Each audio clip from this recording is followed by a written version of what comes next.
You talking about football? Yeah, Football. NFCNorth. Then let's talk football. Welcome back, everybody. This is HeadedNorth, an NFCNorth podcast, and I am your host, D-Tron. Now, this is, let me check my watch. This is March the 14th, headed into March the 15th, Tuesday into Wednesday, and boy, a lot can happen in a week. This has been an absolute crazy start to the free agency. If the season next year is anything like free agency has been in just the first couple of days, I hope you got your popcorn because it's really going to be a movie. We have got stuff happening with every team here in the NFC North as well as across the league. So without much more talking, I'm going to jump into the topics. I take that back. Little more talking.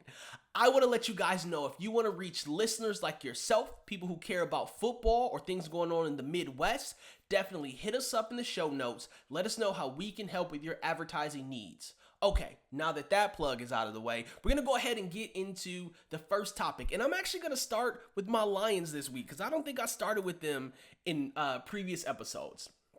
So if you guys are paying attention, I need you to pour one out for your boy Jamal Williams, because he gone. Not officially, but in free agency, we were hoping that Jamal was going to come back. But the Detroit Lions just signed David Montgomery from the Chicago Bears on like a 3-year, what they said him for, 3-year, $18 million. We're not bringing Jamal back if we did that. Plus, we just re-signed Craig Reynolds, which granted, he's a very small piece to our running back puzzle. But we're not going to pay him and give David Montgomery 3-year, $18 million. I think 12 of that is guaranteed, somewhere in that ballpark, and also be able to bring Jamal back and keep DeAndre Swift. That would just be too many people. So, unfortunately, if you're a big Jamal Williams fan, you should probably start bracing for the fact that he's probably going to end up with Buffalo or Cincy or the Jets or somebody else other than Detroit Lions. And I know Cincy actually sent Samaje Perine out to somebody as well, so they got a need. Again, Buffalo never really had a super strong running game, so I'm sure they could use someone who led the league in touchdowns. So starting the episode on a bad note, or on a sad note, I guess, Jamal is probably going peace.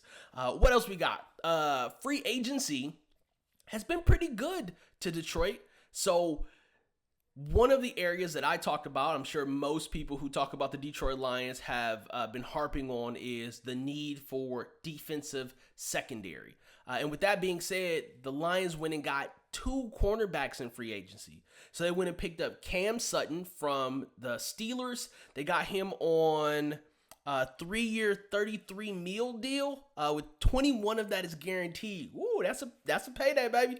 And Cam has been solid as a D-back for the Steelers. So I think that is a great pickup. And then we also went and got on a 1-year deal, Emmanuel Mosley from the 49ers. So the Lions are focused on the areas that they need to improve on, which is so refreshing as a Lions fan to see them go out and address areas with deficiencies. Like, you see a problem, you fix a problem. So, got to give it up to Dan Campbell and the head office in Detroit for really going after the areas that we need. Also in free agency, the Lions shored up several of the people that were sort of in limbo, including Isaiah Buggs got signed to a pretty big deal. They're bringing back Frank Kaminsky. I mentioned Craig Reynolds already, signed a pair of our tight ends, Brock Wright and Zylstra. But also, we brought back Alex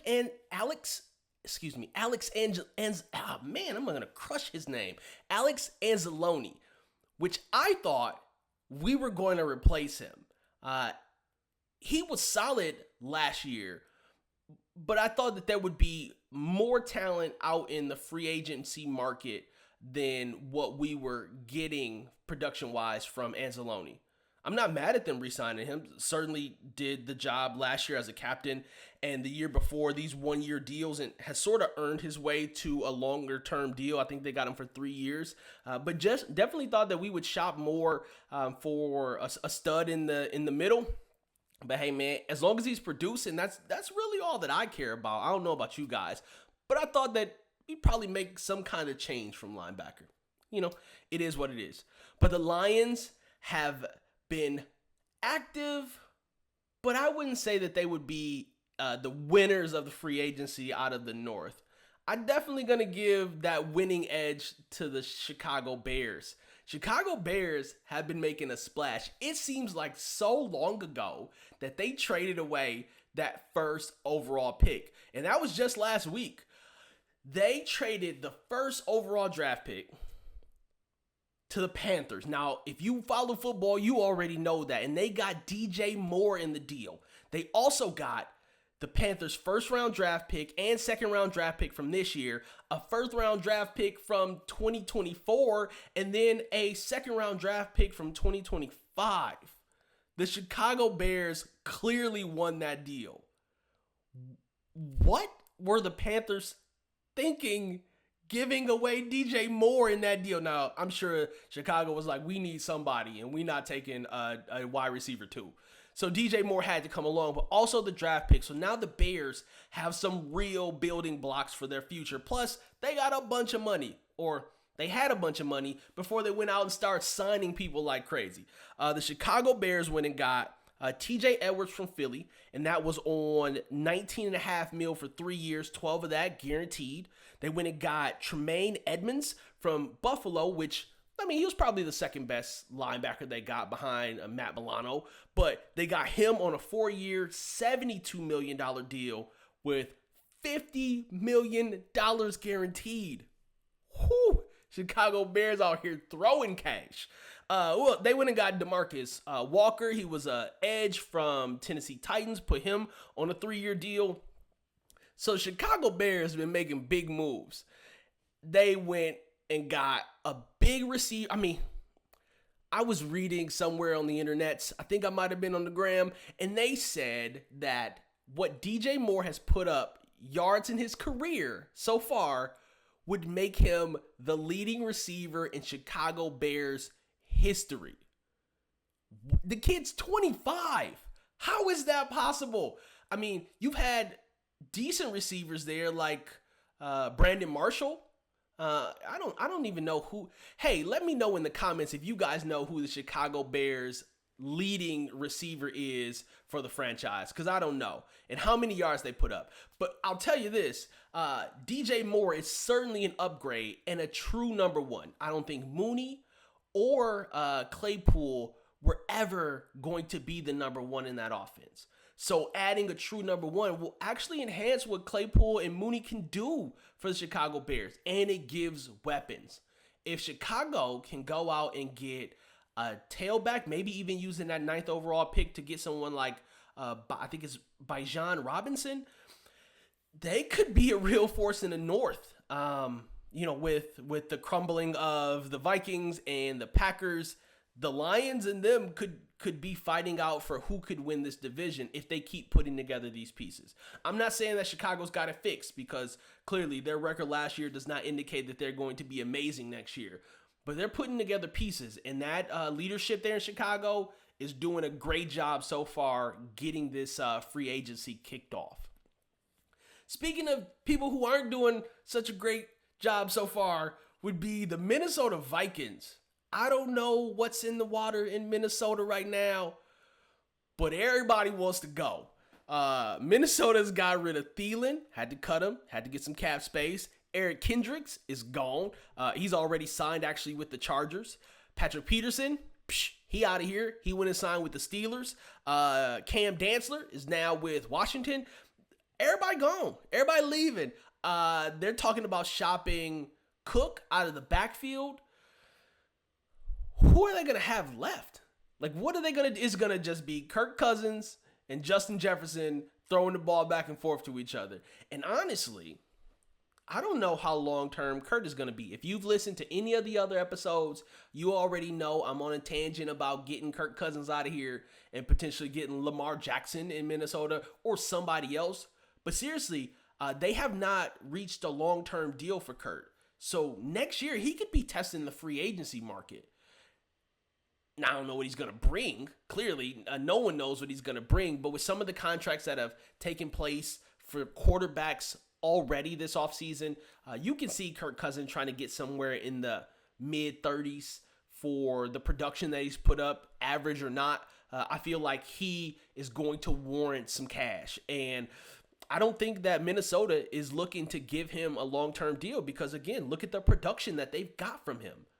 So there is some question marks in who and what kind of product they can put together in Minnesota. And it's crazy. All of these individuals are taken off out of Minnesota, and they won the division last year. They won like 13 games last year. How do you not convince people to stay? Granted, I understand there's some cuts because of cap space, so there's going to be some casualties for sure. But I think Zadarius Smith also said he wanted to get out of there. This is a person who you have on a deal, who you're already paying, who doesn't want to be there. He wants to be allowed to go and shop himself to other teams. That's not a good sign, guys. So I don't know what's happening there in Minnesota, but they have not been a winning organization in the first few days of free agency. But it's a long offseason. There's tons of time for Minnesota to get it together, maybe make a larger pickup somewhere. I mean, two people that they kept, they got Nick Mullins. So if Kirk don't stay, Nick Mullins will be there. Huh? Minnesota? Y'all on the Nick Mullins train? And then they also went and picked up Marcus Davenport, but that's a 1-year, $13 million deal from the Saints. So Minnesota has been fairly quiet in this opening for free agency, and hopefully they're just sitting back, watching the landscape, trying to figure out how they could not overpay, keep their salary caps low. But it don't look good so far, especially with the moves that the Detroit Lions have made and then the Chicago Bears have made. All right. Now we're moving on to the Packers. And the young and the Rogerless soap opera continues. Now, probably by the time you hear this episode, again, we're recording Tuesday the 14th going into Wednesday the 15th. Aaron Rodgers will probably have already gone on the Pat McAfee show and told you guys that he's going to the Jets. As a matter of fact, it's almost a done deal because Aaron Rodgers has already given the Jets his wish list for people that he wants them to go and get before he signs, which really feels weird. I mean, I know I'm all for players having control over what they do, similar to in basketball when you get LeBron James sort of orchestrating the things that he wants to happen. When you're a great player, you got that ability because you could change the fate of an organization. But again, I'm over Aaron Rodgers in this. Just tell us that you're going to the Jets and tell us that you're going to meet back up with your people because he already got Alan Lazard a new 4-year, $44 million contract. Let's see. Is it 44 mil? Yeah, I think it's $44 million or 4 years and a bunch of money from the Jets. He wanted Lazard. He wanted his guy Randall Cobb. He told him he wanted Mercedes Lewis. And he also wanted OBJ. We don't even know if OBJ is going to be good. I saw the videotape. Guys don't have to tell me about it. Yeah, he looked good working out with no one in front of him, but he hasn't played in nearly a year. So I'm not on the OBJ hype train, but if you get that piece to go along with Aaron Rodgers and someone he trusts in Alan Lazard, and then you already got a really solid defense in the Jets, man, you guys better watch out in New York because the Jets might be coming for you. I don't want to hear any more about it, though, Aaron. Just go. Just get out of here. It's okay. We'll take care of the North for you. You just skedaddle. It'll be all good. Also happening in Green Bay is nothing. Nothing else is happening in Green Bay. Everything is at a standstill until Aaron Rodgers figures out what he's going to do and when he's going to do it. And once that happens, I think the Jordan Love era will start, and they can start really figuring out what pieces that they have available to them. Because right now, Aaron is trying to start a mutiny with all of these veteran players to get them out of Green Bay and come join him in New York for greener pastures. The grass ain't always greener, Aaron, especially when you're leaving a place literally with green in its title. Just saying. All right, so we've gotten through the Lions, the Bears, the Vikings, and the Green Bay Packers. There's been a lot of action in the North. But there's been probably just as much action in the rest of the league. So I'm going to run you across the rest of the league. We're going to head north, south, east, west real quick and touch on some folks that were big name moves happening in these first few days of the free agency. But before that, again, I mentioned it at the top of the show. Want to mention it again. If you want to get your product, your content, your message out to listeners like yourself, individuals who really enjoy football and love the Midwest, make sure to hit us up in our show notes, send us an email, and let us know how we can help with your advertising needs. All right, let's hit it around the league. So first, we're headed to Miami, where they have ended Ramsey-gate. They have signed Jalen Ramsey for basically a tight end. I don't know, less than what he would otherwise be worth. And they also went and got Mike White on a 2-year, $16 million deal. Now, that second pickup is kind of interesting because you got Tua, who they believe to be the future of their organization. But paying your backup quarterback 2 years, $16 million, that's a lot of money for a backup, unless there's some kind of lack of trust in that starting quarterback. And based off of last year, can certainly understand there may be times when Mike White is going to have to step in and lead that organization. And so getting him on the roster, I think, is certainly an upgrade to the backup situation, because I think they had Skylar Moore or Skylar Thompson as a backup quarterback. Wasn't a good look down in Miami. But getting Jalen is going to be a pretty big deal. Is he still the Jalen that he was, 2 years ago? Probably not. But still going to be a solid quarterback? Absolutely. I wouldn't go targeting him if I were the quarterback of the opposing team. So that might say something. But Mike White and Jalen Ramsey have found their way to Miami.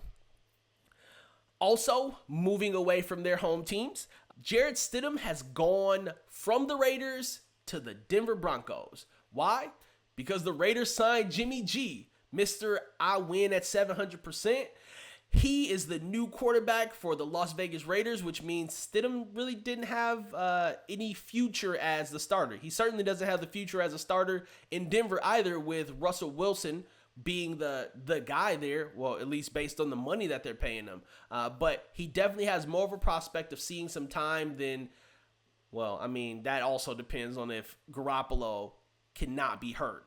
But I just think that Stidham probably thought he had a shot at the starting gig, and when Jimmy G came in, that shot went out the window, so he decided to go for the money. So again, Jarrett Stidham is picked up by the Denver Broncos, and then also Denver has landed Samaje Perine. I mentioned him earlier in the show. They picked him up from Cincy, and that is one of the areas that, again, my loose watching of the Denver Broncos, where they were not very good, is getting someone to run the ball, getting them more than 2 yards per carry. So Samaje Perine, being 27 years old, should certainly be an asset to that Denver Broncos team. Also in the news, the Raiders picked up Jacoby Myers, so giving Jimmy G someone to throw the ball to, a former Patriot to former Patriot connection. But in the process, they sent Darren Waller to the Giants. What are they doing? Darren Waller is I don't know, he's certainly top 5 tight ends right now in the league. And you send him to the Giants for basically nothing. I don't know who's running that organization, but I would have been looking for a little bit more than what I got from the Giants in return for someone who is essentially the second best wide receiver on most people's team. And he's big and can block. I don't know. I don't feel the love on that move, but you know what? I'm sure the Giants are loving it. They're giving Danny Dimes someone to throw the ball to. They got Saquon. Hey, the Giants want to get back to the playoffs again. Also in the league, Taylor Heineke has moved his way from the Washington football team, from the Commanders, down to Atlanta, where the players play, and they ride on them things every day. Look, Taylor was out here trying to put on the chains like Kirk Cousins was. He rocks the Jordans. He's gonna fit right in Atlanta. But him and Ritter are gonna have an issue with who's gonna be starting at the beginning of next season. I don't know if either one of them are gonna be a top 15 quarterback. Probably not. But they will definitely be battling for who's gonna be the starter down in Atlanta. And Atlanta has some money to play with this offseason, so you may see some additional moves from the Atlanta Falcons as well. And the last thing we're going to run off for today's show, which is probably the least exciting note to end on, is the Carolina Panthers no longer have Sam Darnold because they're going after the number 1 pick, which is definitely going to be a quarterback, either CJ Stroud or Bryce Young, one of those two. But they sent Sam Darnold over to San Francisco. Now, I don't know what that really means for San Francisco. Hopefully Trey Young is back and he's going to be the starter for that organization, and Sam Darnold will just be there in a backup capacity. But you saw what happened to them. They got down 3 quarterbacks last year. So they should probably invest in someone like Sam Darnold, who has seemed to be fairly stable in his NFL career. Not great, not awful, just somewhere in the middle. All right, guys, that is the rundown for today. There's so much more that happened around the league. Through the North, there's a lot of lesser named players that we didn't really touch on today. There's certainly some more players that have happened in the free agency market around the league. But this was just some of the topics that I wanted to cover with you guys going into Wednesday the 15th. Again, we're still on Aaron Rodgers' watch, so I'm sure coming up here soon, we'll hear all about how he signed with the Jets and what the Green Bay Packers are going to try to do in free agency.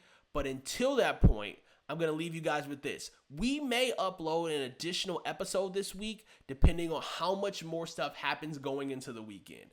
If we don't, I'll see you next week on Tuesday night going into Wednesday. And as always, if you're coming with me, make sure your bags are packed because we are headed north. This is Headed North Podcast, and I'm out. Peace. You talking about football? Yeah, but NFC North. Let's talk